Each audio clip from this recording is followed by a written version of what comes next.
सबैजना चाहिँ आउनुभयो।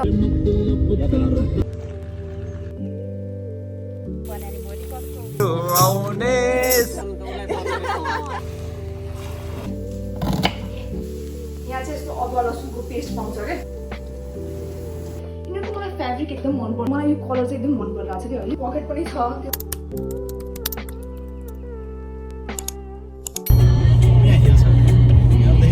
गाडी नै सामानले भरेर छ यार। यार पुरै के मजाले। तर यस्तै हुँदो रहेछ। त्यस्तै हुन्छ क्याम्पिङमा, धेरै सामान हुन्छ कि। अब यहाँको मान्छे यसरी जानु पर्यो कि क्याम्पिङ हेर्नु, ब्रेड मात्रै खाने, कफी मात्रै पिउने, अनि सानो यत्रो बनाउने। हाम्रो पो सबै सामान पुगिरहनु। वेदर चाहिँ राम्रै भयो। मैले यस्तो ड्रेस लगाएर आएँ, तर अलिक गाह्रो चाहिँ हुनसक्छ इन केस हाइक छ भने चाहिँ। तर केही छैन, मैले जुत्ता लगाएको चाहिँ यस्तो ड्रेस भए पनि ड्रेस त यसरी उठाइहालिन्छ नि, कुन ठुलो कुरा हो र। त्यही हो, वेदर चाहिँ राम्रै छ। अब सबैजना चाहिँ आउनुभयो। अब सबै त्यो प्याकिङहरू हुँदैछ, यताउता गाडीमा सामानहरू सिफ्ट हुँदैछ, किनभने सबैको गाडीमा सामान फुल भइसकेको छ। सो त्यही हुँदैछ अहिले चाहिँ।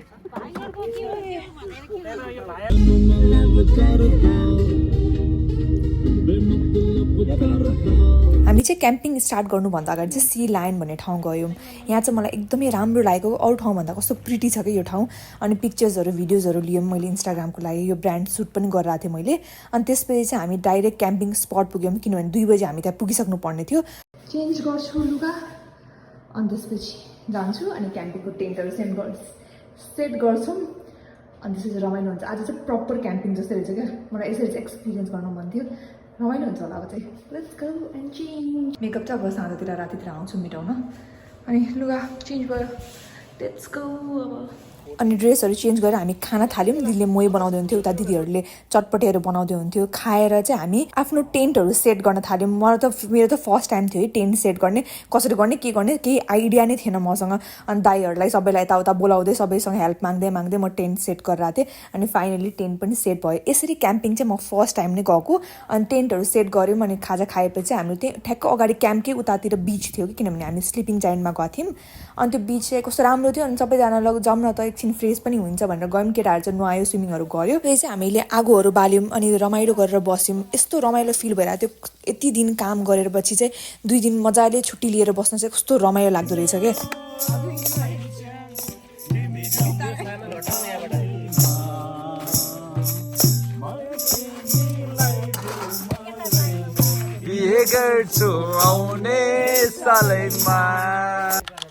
बिहान कस्तो मजाको वेदर छ, एकदमै शीतल। कस्तो नेपालमा बिहान त्यो गाउँहरूमा भोजहरू हुन्छ नि, त्यस्तै खालको फिल भइरहेको छ क्या अहिले। मर्निङ पनि एकदम राम्रो भइरहेको छ। सबैजना भाँडा मार्दै हुनुहुन्छ, अनि त्यहाँ आगो बाल्दै हुनुहुन्छ चिया पकाउनलाई। सब शान्त छ अहिले। मजाले बिहान चिया पाकिरहेछ, उता कसरी चिया पकाइरहेछ, यता आगो बाल्दैछ, सबजना वरिपरि बस्दैछ होइन। यही रमाइलो भइरहेछ। म बेगल खाने है।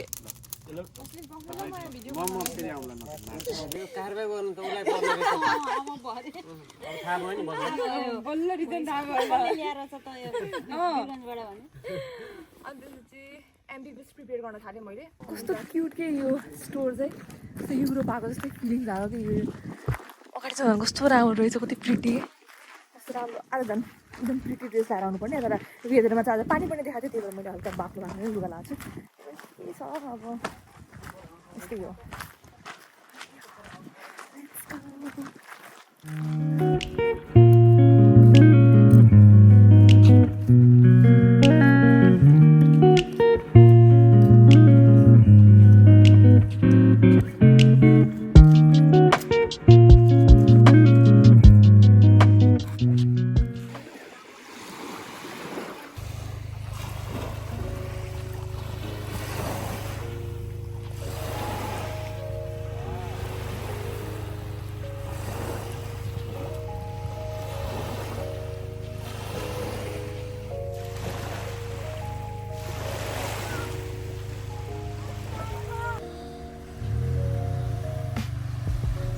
मर्निङ गाइज, म भर्खर फ्रेस भएर नुहाएर आएँ है।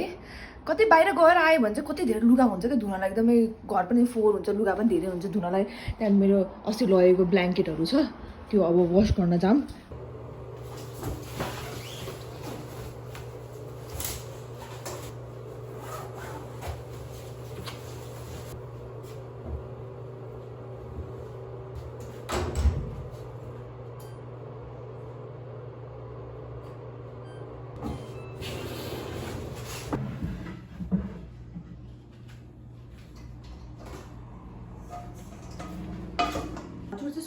आलु कसरी बनाउनु हुन्छ मलाई चाहिँ फर्स्टमा फ्राई गर्न मन लाग्छ कि सोयाबिनलाई नभए कस्तो काँचो काँचो फिल हुन्छ मेरो भाइले जहिले मजाक लाउँछ कि मैले खालि सोयाबिन मात्रै फ्राई गरेर बनाइदिएको थिएँ जहिले भन्छ यसले त कस्तो सोयाबिन खुवाएको थियो मलाई एकचोटि भनेर भन्छ क्या त्यही भएर म चाहिँ सोयाबिन फ्राई गरेर अनि बल्ल सबै कुरा काटकुट गरेर अनि फेरि ग्रेभी बनाउँछु कि आलुहरू मैले उसिनिसकेको छु सबै कुरा पहिला सोयाबिनलाई फ्राई गर्न हालौँ मैले भर्खर कफी खाएको कि मलाई फेरि कफी खानु मन लागिसक्यो मेरो दिदीले मलाई एउटा कफीको टेक्निक सिकाएको थियो क्या त्यसरी नै हालेको छु कफी चिनी अनि आइसलाई चाहिँ मिक्सर ग्राइन्डरमा राखेर ग्राइन्ड गरिदियो भने चाहिँ हामीले त्यो फेटी राख्नु पर्दैन क्या अनि त्यस्तै गरेको थिएँ कि मैले किनभने मसँग त्यो अर्को त्यो पनि छैन मेसिन जस्तो त्यो छिटो ताप्यो अब यो फ्यान अन गर्नुपर्छ फेरि घ्यार हुन्छ है अनि आवाजै आउँदैन क्या भिडियोमा रिस उठ्ने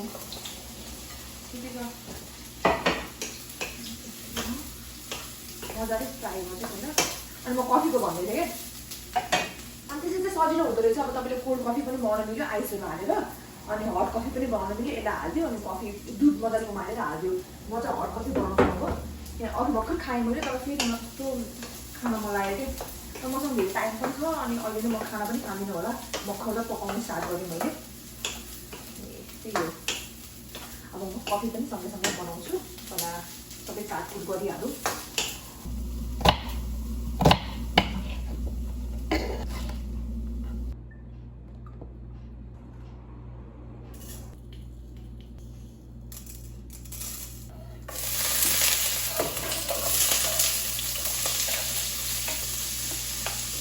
म कफी पहिला कपमातिर हालिदिन्छु सबै हालिदिन्छु अब चाहिँ थोरै नै छ अनि त्यसपछि त्यो तातो दुध मजाले हालिदिन्छु अनि कफी बन्छ पनि इजी यहाँ चाहिँ यस्तो अदुवा लसुनको पेस्ट पाउँछ क्या नेपालमा हुँदाखेरि त मैले यस्तो पेस्ट कहिले पनि किनिनँ पाउँछ पनि होला आई डोन्ट नो होइन मैले कहिले पनि किनिनँ तर यहाँ चाहिँ अब सजिलोको लागि चाहिँ अदुवा लसुनको पेस्ट ल्याएर राखिन्छ तर मलाई यसको पेस्ट खासै मन पर्दैन कि किनभने वास्तै बनाउँछु अगाडि पकाउँदै हालिहाल्नुपर्छ अनि अब चाहिँ नेक्स्ट टाइम चाहिँ म फ्रेसली अब ल्याएर गर्छु भनेर सोचिरहेको छु मलाई यो सबै कुरा फ्रिजमा हालेको बनाउँदा पुगिसक्यो टेस्ट पनि खासै मन नपर्ने कि मलाई चाहिँ अनि अब यो प्याज हल्का रातो हुने बित्तिकै हालिहाल्नुपर्छ त्यस्तो वास्तै बनाउनु थाल्छ क्या यसको स्मेल चाहिँ नराम्रो आउँछ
सबै घरको कामहरू सकाएँ खानासाना बनाएँ अब खाना मात्र बाँकी छ भाँडासाना सबै धोएँ अब चाहिँ म तपाईँहरूलाई मेरो लुगाहरू देखाउँछु अलिअलि लुगाहरू लिएर आएको छु भने त्यो देखाउँछु किनभने अब समर चाहिँ जान लागिसक्यो अब फल वेदर आउनु लाग्छ त्यही भएर फल वेदरको लागि चाहिँ म लुगाहरू तपाईँलाई देखाउँछु अब कस्तो कस्तो लुगाहरू ल्याएको छु मैले भनेर ल्याएको छु भन्नाले पनि मलाई पिआर आएको हो अरू दुईवटा लुगा त मैले लगाइसकेँ तपाईँले योभन्दा अगाडिको क्लिपमा देख्नुभयो होला म क्याम्पिङ गएकोमा मैले लिएर गएको थिएँ कि ब्रान्ड सुट पनि भइहाल्छ राम्रो राम्रो ठाउँ पनि घुम्न गइरहेको छु भनेर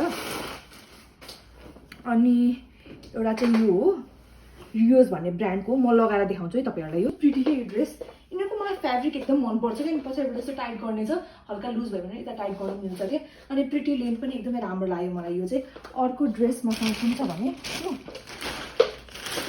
स्टाइल अनि ब्रान्डबाट चाहिँ यो व्हाइट ड्रेस पठाएको छ। अलिकति ठुलो थियो मलाई हल्का, तर यो बेल्ट लगाएको चाहिँ ठ्याक्क पर्फेक्ट भयो। लेन्थ पनि यसको राम्रो छ, यस्तो लामो खालको लेन्थ छ। यसमा बुटहरू लगायो भने मजाले ज्वेलरीहरू लगायो भने एकदमै राम्रो देखिन्छ कि। हल्का न्यानो पनि छ यो कपडा, ठिक्क ठिक्क हावा मात्रै ब्रिज चलिरहेको बेला चाहिँ एकदम लाउन चाहिँ पर्फेक्ट हुन्छ। म ब्लेजर चाहिँ यसको माथि लगाएर देखाउँछु कस्तो हुन्छ भनेर। म सबै ड्रेसहरू चाहिँ स्टाइल गरेर इन्स्टाग्राम टिकटकहरूमा हालिदिन्छु, त्यहाँ गएर फलो गर्न र हेर्न चाहिँ नबिर्सिनु होला। अब फल वेदर पनि आउनु थाल्यो, त्यही भएर अब फल वेदरको आउटफिटहरू गर्नु पर्ला। ओके, अब थाहा छैन यसमा कस्तो देखिन्छ है, तर मैले यतिकै लगाइदिएको कस्तो देखिन्छ भनेर यतिकै मिररमा हेर्छु। ठिकै देखेछ, स्कर्ट जस्तो पनि लाउनु मिल्यो नि त्यसलाई। ठिक्क रहेछ, ब्लेजरको साइजमा त सानो हुन्छ कि जस्तो लागेको थियो, तर ठिक्क हुँदो रहेछ। राम्रो लाग्यो मलाई यो कलर चाहिँ एकदम मन परिरहेको छ कि अहिले। सो मैले यो कलर चुज गरेको ब्लेजरको लागि चाहिँ राम्रो लाग्यो मलाई। सो मैले यो स्याटिन स्कर्ट सेलेक्ट गरेको थिएँ किनभने मसँग स्याटिन स्कर्ट थिएन। अनि फलमा पनि राम्रो देख्छ क्या स्याटिन स्कर्टहरू, माथिबाट ब्लेजरहरू लगायो भने। अनि मैले चाहिँ यसरी स्टाइल गरेँ, यो चाहिँ मैले नेपालबाट लिएर आएको थिएँ। यसरी स्टाइल गरेँ, मलाई प्रिटी लाग्यो। यो स्कर्ट पनि राम्रै छ, पकेट पनि छ, त्यसमाथि एकदम राम्रो छ क्या। त्यो अरू स्कर्टहरू टाँसिन्छ नि त स्याटिनको भएपछि, यो चाहिँ त्यसरी टाँसिनेवाला छैन कि। सो मलाई राम्रै लाग्यो, प्रिटी लाग्यो। त्यही ब्रान्डले यो सर्ट जस्तो कोट जस्तो पठाइदिएको थियो होइन। मैले चाहिँ यो पहिल्यै नै अर्को ब्रान्डले पठाएको पिआरमा यो स्कर्ट पठाएको थियो कि, त्योसँग पेयर गरेको यो प्यान्टहरू पनि एकदमै राम्रो देख्छ। यति नै हो मैले समरको लागि, समर भन्न आएछ, यति नै हो मैले फलको लागि पिआर पाएको अहिलेको लागि चाहिँ।